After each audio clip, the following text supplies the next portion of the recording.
For the list of ingredients, click the link in the video description. You're going to start off by taking the confectioner's sugar, cocoa powder, and allspice and putting them in a large bowl. Then you're going to stir in the rum and the corn syrup.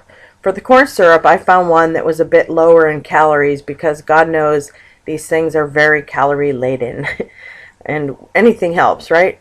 As for the rum, you can use any sort of dark rum or spiced rum would work well. I happen to use Captain Morgan Parrot Bay 90 proof coconut rum because it's what I had on hand. But I think if I made these again, I would go with the dark spiced rum because you really don't taste the coconut rum in here at all.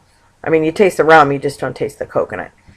You're going to take the vanilla wafers, and I bought vanilla wafers, just store-brand ones from Winco. They're just as good as the Nilla wafers, and they're cheaper. And you need to pulverize them down till they're pretty much like a flour. What I find is way easier in doing this is you just put them in a heavy-duty freezer bag, like shown in the picture, and then I take a rolling pin and roll over it.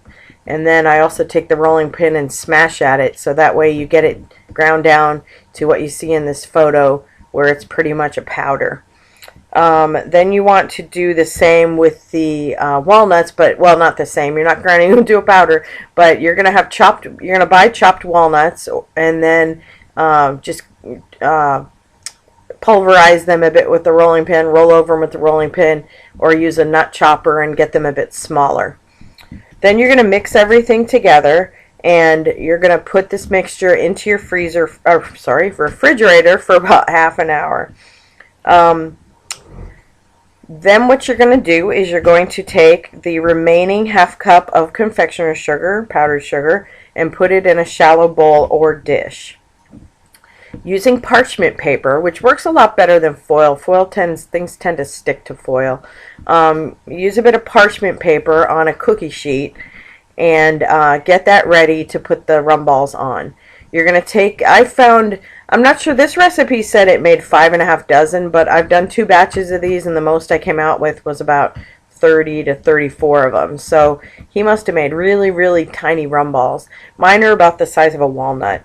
You're going to scoop out portions of the chocolate mixture and roll it in your hands. The easiest way to do this is get it in kind of a somewhat round shape, and then you're going to put it between your palms and then rotate your hands in a clockwise motion, and that way it'll roll it into a ball. Then you're going to roll these in the confectioner's sugar, shake off any excess, and put them on the parchment paper. Then all you've got to do after that is just let them harden up a bit in the refrigerator, and then they should stay in you could put them in an airtight container in a refrigerator for up to 2 weeks. You could also freeze them. I'm going to be shipping some to my parents, so I think what I'm going to do with theirs is I will freeze them so they'll be thawed out by the time they get there. And now I have pumpkin bread telling me it's ready in the oven, so I need to go. So happy holidays and happy baking, and have fun.